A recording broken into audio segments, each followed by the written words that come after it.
जय हिंद दोस्तों। आज हम लोग ज्योग्राफी का प्रारंभ से पढ़ेंगे। बच्चों, आज हम लोग अपनी जो चैनल है आपका ऑनलाइन पाठशाला, उसमें ज्योग्राफी की क्लासेस शुरू करने जा रहे हैं। ज़्यादा बात ना करते हुए सीधे हम लोग टॉपिक पे आते हैं। अगर ज्योग्राफी की बात की जाए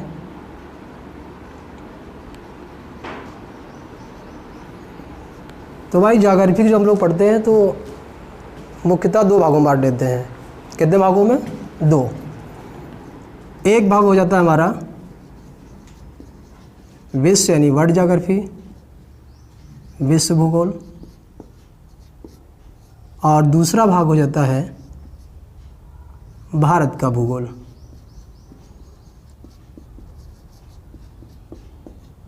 ठीक भाई, चूँकि हम सभी जानते हैं कि भूगोल का सीधा संबंध पृथ्वी से है। ठीक है। अब चूँकि हमारी पृथ्वी हिस्सा है ब्रह्मांड का। किसका भाई हिस्सा है? ब्रह्मांड का। तो एक शाखा बन जाती है ब्रह्मांड। क्या बन जाती है? ब्रह्मांड। तो भाई आज हम लोग विश्व भूगोल, भारत का भूगोल पढ़ने से पहले हम लोग पढ़ेंगे ब्रह्मांड को। किसको पढ़ेंगे भाई? ब्रह्मांड। भूगोल की एक शाखा है, शुरुआत हम लोग यहीं से करेंगे आज। ब्रह्मांड, जैसा कि आप सभी जानते हैं, ब्रह्मांड का संबंध किससे है? पृथ्वी से। किससे है? पृथ्वी से। तो भाई अगर कहा जाए कि ब्रह्मांड की उत्पत्ति कैसे हुई, अब आज का पहला टॉपिक होगा ब्रह्मांड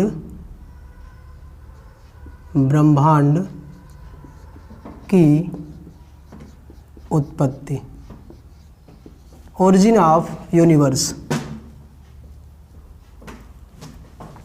हमारे मन में कई बार सवाल आते हैं कि हमारी पृथ्वी कहाँ स्थित है, पृथ्वी का जो सैटेलाइट है, उपग्रह है, वो कहाँ है, तारा क्या होते हैं, ग्रह क्या होते हैं, उपग्रह क्या होते हैं। तो इन सबको जानने के लिए हमें यहाँ आना पड़ेगा, ब्रह्मांड की उत्पत्ति को समझना होगा। बच्चों, ब्रह्मांड की उत्पत्ति के लिए उत्पत्ति से संबंधित बहुत सारे सिद्धांत आए हैं, जिनमें से एक सर्वाधिक मान्य सिद्धांत है महाविस्फोट। महाविस्फोट सिद्धांत।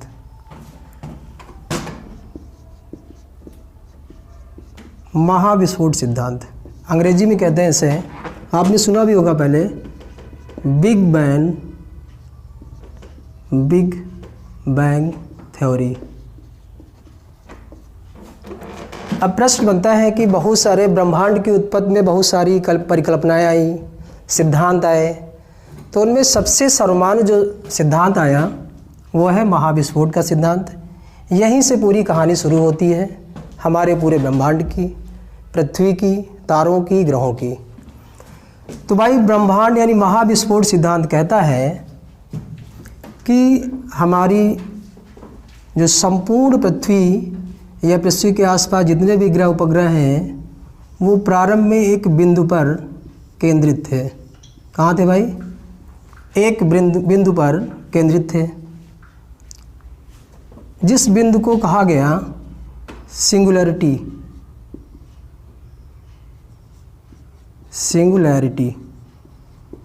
क्या कहा गया भाई?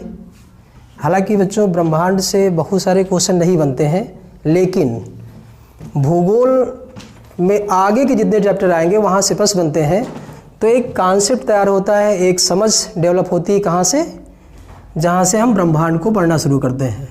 तो भाई देखो, सिंगुलैरिटी नाम का एक बिंदु था या पिंड था, जहाँ पर पूरे ब्रह्मांड का सारा पदार्थ केंद्रित था। सारे पदार्थ कहाँ केंद्रित थे भाई? एक बिंदु पर, एक पिंड पर, जिसे क्या कहा गया? सिंगुलैरिटी कहा गया। अब इस पिंड में तीन चीज़ें लगातार काम कर रही थी। कौन सी थी वो तीन चीज़ें? पहला गुरुत्वाकर्षण। आप सभी जानते हैं गुरुत्वाकर्षण बल। दूसरा काम कर रहा था असीम घनत्व, यानी डेंसिटी लगातार बढ़ती जा रही थी, यानी जो हमारा सिंगुलरिटी नामक पिंड है इसमें लगातार घनत्व डेंसिटी बढ़ रही थी। और तीसरा काम इसमें चल रहा था ऊर्जा। ऊर्जा भी लगातार इसकी बढ़ रही थी। कहाँ बढ़ रही थी भाई? इस सिंगुलरिटी यानी किसी एक पिंड पर जहाँ हमारा पूरा पदार्थ एक जगह पर केंद्रित था। तीन चीज़ें लगातार यहाँ बढ़ रही थी और अंततः आज से लगभग 15 अरब वर्ष पूर्व 15 अरब वर्ष पूर्व इस सिंगुलरिटी नामक केंद्रित बिंदु पर विस्फोट होता है। अब जाहिर सी बात, विस्फोट क्यों होता है? यहाँ पर लगातार घनत्व और ऊर्जा बढ़ती जा रही थी। विस्फोट होता है और इसी विस्फोट को नाम दिया गया महाविस्फोट का सिद्धांत। यानी कि सारे पदार्थ यहाँ पर केंद्रित थे, जैसा कि आप चित्र में देख रहे हैं। इसमें विस्फोट होता है। कब होता है? आज से लगभग 15 अरब वर्ष पूर्व। और विस्फोट के बाद ये पदार्थ दूर दूर फैलना शुरू हो गए, इस तरह से ये पदार्थ दूर दूर तक फैले। अब यहाँ से जब विस्फोट हुआ तो तीन चीज़ें और आईं। क्या आई?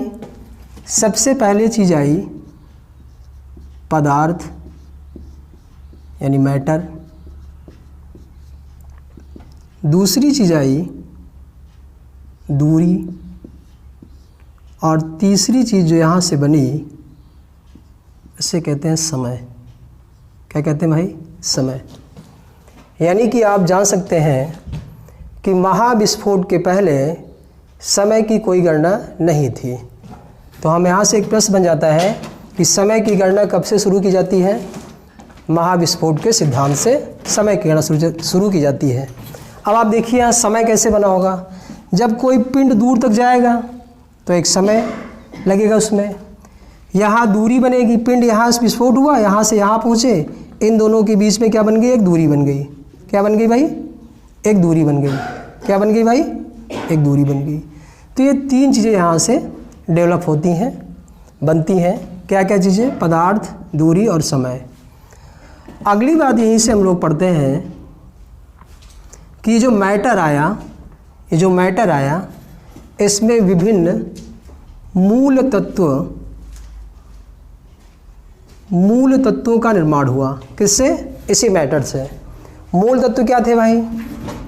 इलेक्ट्रॉन। मूल तत्वों में मुख्य रूप से इलेक्ट्रॉन, प्रोटॉन, न्यूट्रॉन, फोटॉन, ये आपके मूल तत्व हुए। अब इन्हीं तत्वों में से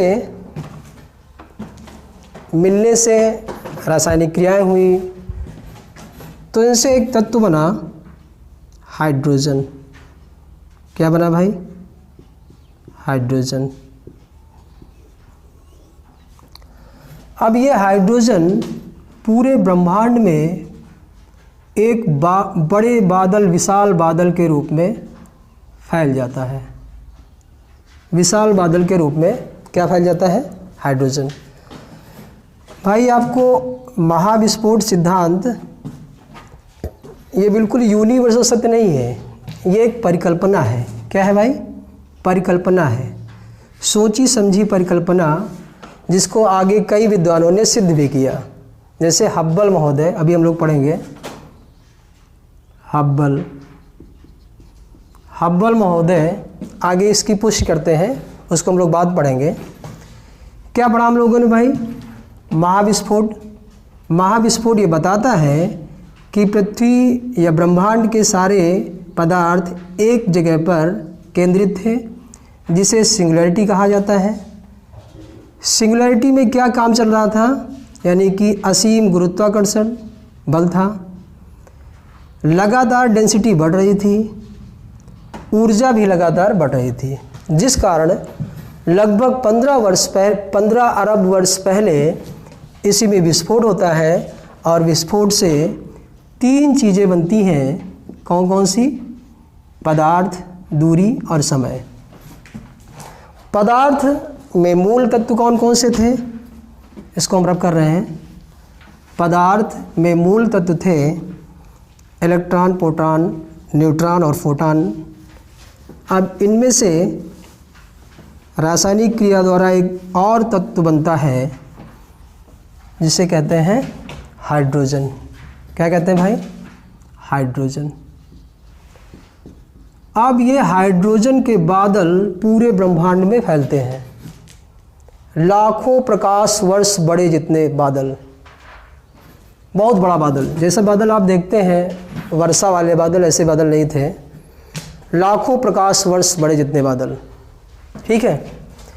अब इस बादल में कहीं पर डेंसिटी बहुत ज़्यादा थी, कहीं कहीं पर ये बादल घना था, कहीं पर कम घना था। तो जहाँ जहाँ पर ये बादल घने थे, डेंसिटी ज़्यादा थी, चूँकि हाइड्रोजन के बने बादल हैं। काहे के बने हैं? हाइड्रोजन के। ये बादल जहाँ घने थे वहाँ पर हाइड्रोजन का हीलियम में संलयन शुरू हो गया। क्या शुरू हो गया भाई? संलयन। क्या शुरू हो गया? संलयन। संलयन से क्या बना, यानी यही हाइड्रोजन के बादलों में, इन्हीं हाइड्रोजन के बादलों में हीलियम में संलयन शुरू हुआ और ये बने तारे। क्या बनते हैं भाई? तारे, स्टार्स। क्या बनते हैं? स्टार्स। तो आपको एक बात समझ में आई होगी कि भाई हमारा ब्रह्मांड शुरुआत में एक केंद्र बिंदु पर केंद्रित था, एक बिंदु पर केंद्रित था। उसमें गुरुत्वाकर्षण, डेंसिटी और ऊर्जा लगातार बढ़ रही थी। आगे चलकर इसमें विस्फोट होता है, विस्फोट से कुछ पदार्थ आते हैं। पदार्थ में मुख्य रूप से न्यूट्रॉन, प्रोटॉन, इलेक्ट्रॉन पदार्थ थे। उनमें से एक तत्व आता है हाइड्रोजन, और हाइड्रोजन जहाँ जहाँ पर बहुत घने थे वहाँ पर संलयन क्रिया शुरू होती है और बनते हैं हीलियम बनता है। हीलियम से क्या बनती है भाई? ऊर्जा बनती है, स्टार बन जाते हैं। उन्हीं को हम क्या कहते हैं? तारे कहते हैं। अब चूँकि किसी तारे में 2 मुख्य बातें होती हैं। क्या होती हैं? तारे की अगर पहचान की जाए तो तारे में हीट होती है और लाइट होती है। क्या होती है भाई? हीट और लाइट। आपसे कहा जाएगा कि कोई भी पिंड तारा है या नहीं, तो आप कैसे पहचानेंगे?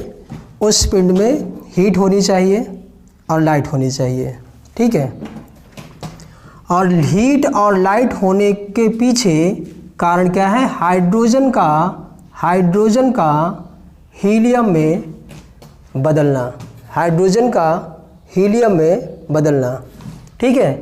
तो यहाँ से एक बात निकल कर आती है कि किसी तारे का अस्तित्व किस पर निर्भर करता है भाई? हाइड्रोजन पर। किस पर? किसी तारे का अस्तित्व किस पर निर्भर करता है? हाइड्रोजन पर। ठीक है। अगर हाइड्रोजन है, जब तक हाइड्रोजन है तब तक वो तारा है, नहीं तो तारा नष्ट हो जाएगा। क्यों भाई? हम लोगों ने अभी पढ़ा कि ये जो बादल बने हाइड्रोजन के, उनमें संलयन की क्रिया शुरू हुई और संलयन से हीट और लाइट बना। हीट लाइट बनने से ही वह पिंड तारा बना। क्या बना? तारा बना। तो थोड़ा सा और आगे हम लोग देखते हैं। अब आते हैं हम लोग तारे की ओर। उम्मीद है आप सबको ये बातें समझ में आ रही होंगी। हमने आपको पहले ही बताया कि ये जो महाविस्फोट का सिद्धांत है, ये सर्वमान्य सिद्धांत है। जितने भी आज तक ब्रह्मांड से संबंधित सिद्धांत आए हैं, उनमें से सबसे सर्वमान्य सिद्धांत बिग बैंग या महाविस्फोट का सिद्धांत है। और इस सिद्धांत को एक जर्मन भूगोलवेत्ता है, नाम है जॉर्ज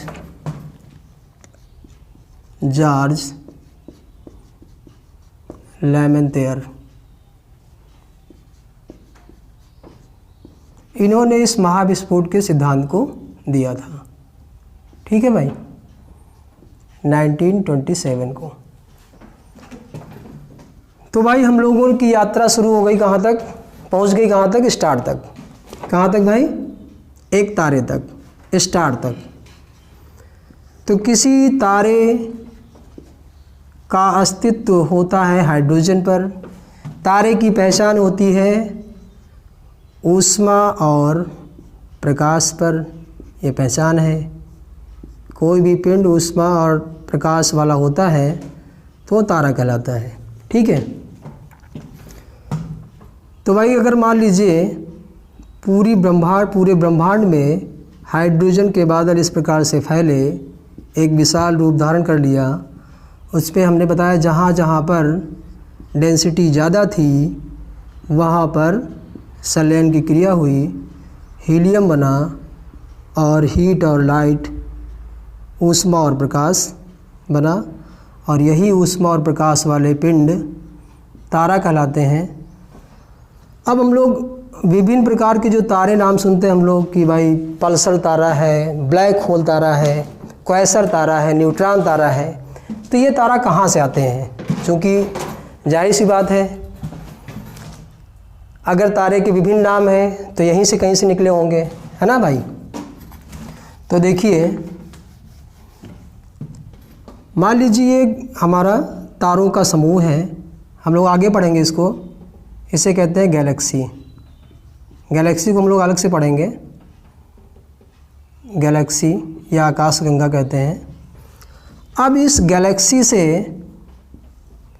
एक तारा हमने निकाल लिया, स्टार। ठीक है, एक तारा निकाल लिया और यह तारे का भी अपना जीवन होता है। जीवन कब तक रहेगा हमने बताया आपको, जब तक तारे में हाइड्रोजन है तब तक उसका जीवन रहेगा। तो भाई कोई तारा उसमें लाइट और ऊष्मा है। ठीक है, अब आगे चलकर जब हाइड्रोजन तारे का समाप्त हो जाएगा तो तारा एक नया रूप धारण करता है जिसे कहते हैं लाल दानव। क्या कहते हैं भाई? लाल दानव।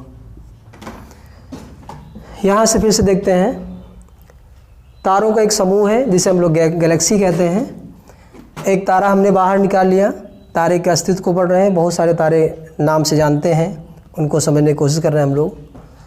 तो भाई तारा है, तारा जब उसका अस्तित्व समाप्त होने लगता है तो बन जाता है लाल दानव। क्या बन जाता है? लाल दानव। लाल दानव जब तारा बनता है अर्थात उसका जब हाइड्रोजन समाप्त हो जाता है तो उसका आकार बड़ा हो जाएगा, आकार बड़ा हो जाएगा। इस पॉइंट को आप नोट कर लीजिए। जब कोई तारा अपना अस्तित्व समाप्त करने वाला होता है अर्थात उसका हाइड्रोजन समाप्त होने वाला होता है तो बन जाता है लाल दानव। क्या बन जाता है भाई? लाल दानव। लाल दानव का आकार, लाल दानव कहलाने वाले तारे का आकार क्या हो जाएगा? बढ़ जाएगा। लाल दानव तारे का आकार बढ़ जाएगा। हाइड्रोजन लगभग इसका 90% समाप्त हो चुका है। किसी तारे का हाइड्रोजन जब 90% से अधिक समाप्त हो जाएगा तो वो लाल दानव बन जाएगा। क्या बन जाएगा? लाल दानव। अब लाल दानव के बाद तारों के 2 चरण शुरू होते हैं। लाल दानव एक तारा है, ठीक बात है। अब दूसरे चरण में एक चरण वह बनता है जो अपने सूर्य, यानी हमारा तारा कौन सा भाई? हमारा तारा कौन सा है? हमारा तारा है सूर्य। क्या है भाई? सूर्य। आकाश गंगा में बहुत सारे तारे हैं, उनमें से एक तारा हमारा है जिसको हम पहचानते हैं, जिससे हमारा संबंध है, उसे हम कहते हैं सूर्य। तो भाई लाल दानों के बाद तारे दो प्रकार से बदलना शुरू होते हैं। हमारे सूर्य की तुलना में जब कोई तारा छोटा होगा, क्या होगा भाई? छोटा होगा,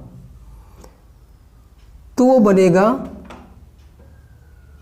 श्वेत वामन। क्या बनेगा भाई? श्वेत वामन। यहाँ से दो क्रम शुरू होते हैं, आप ध्यान से देखिएगा। लाल दानों के बाद दो स्ट्रीम शुरू होती हैं तारों की। एक स्ट्रीम वह बनती है जो हमारे सूर्य से छोटा होगा। सूर्य के द्रव्यमान से कितना छोटा होगा? 1.44 द्रव्यमान। कितना भाई? ये लाल दानों हमारे सूर्य से अगर छोटा है तो क्या बनेगा आगे चलकर? श्वेत वामन। क्या बनेगा? श्वेत वामन। इसी को कहते हैं जीवाश्म तारा। जीवाश्म तारा। क्या कहते हैं भाई? जीवाश्म तारा। यानी ऐसा तारा जो अपने जीवन काल का अंतिम समय व्यतीत कर रहा होता है, अंतिम बार चमक रहा होता है, उसे कहते हैं जीवाश्म तारा। क्या कहते हैं? जीवाश्म तारा। यानी कि अभी इसमें जीवन है, हाइड्रोजन कहीं नहीं कहीं थोड़ा बहुत है। अब अगला स्टेप जो बनेगा किसी तारे का, यही जीवाश्म ईंधन का या श्वेत वामन का, ये बनता है काला वामन। क्या बनता है भाई? काला वामन। यानी कि अब जाकर इस तारे का अस्तित्व पूरा समाप्त हुआ। अस्तित्व समाप्त होने से मतलब है कि इसका हाइड्रोजन पूर्ण तरह समाप्त हो गया है और ये बन गया काला वामन, ब्लैक ड्वार्फ। अंग्रेजी में क्या कहते हैं भाई? Black dwarf. तो पहली स्ट्रीम आपने क्या पढ़ी? यहाँ पर आपको देख लेना है 1.44 द्रव्यमान से यदि छोटा है भाई, इस 1.44 को, ये एक सीमा है ना? इस सीमा से छोटा होगा तो श्वेत वामन बनेगा। श्वेत वामन आगे चलकर जब उसका पूरा से समाप्त हो जाएगा तो काला वामन कहलाएगा। क्या कहलाएगा? काला वामन। इस सीमा को कहते हैं चंद्रशेखर सीमा। क्या कहते हैं भाई? चंद्रशेखर सीमा। चंद्रशेखर सीमा है ये, भारतीय भूगोल वेत्ता है। अब चूंकि हमने अभी बताया दूसरी स्ट्रीम में क्या होगा, देखो भाई, दूसरी स्ट्रीम यानी कि 1.44 से जब कोई तारा बड़ा होगा तो वो कहलाएगा विस्फोटक तारा। क्या कहलाएगा भाई? विस्फोटक तारा। क्या कहलाएगा? विस्फोटक तारा। अब ये विस्फोटक तारा जब विस्फोट होता है, चूँकि इसमें विस्फोट होगा आगे चलकर, इसलिए इसका नाम है विस्फोटक तारा। आगे चलकर इसमें जब विस्फोट होता है तो इसके 4 रूप बन जाते हैं। कितने रूप बन जाते हैं? 4। पहला बनता है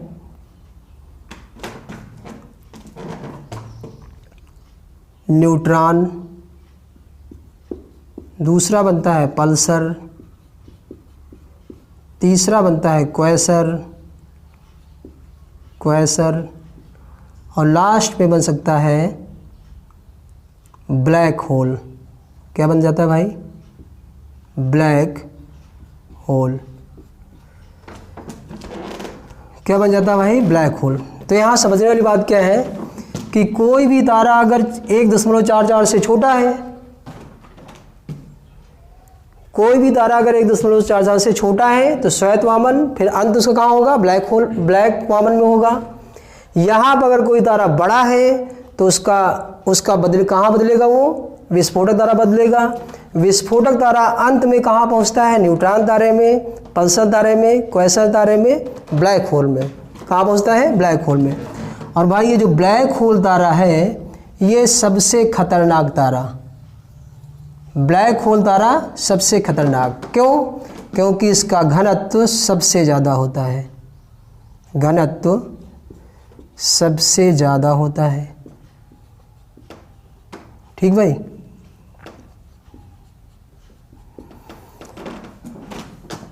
चलिए भाई आज की क्लास हम लोग जो है यहीं से वाइंड अप करते हैं। आगे टू बी कंटिन्यू पढ़ेंगे हम लोग। ठीक है, आज की क्लास यहीं छोड़ते हैं, कल इसी के आगे हम लोग ठीक पढ़ेंगे। धन्यवाद।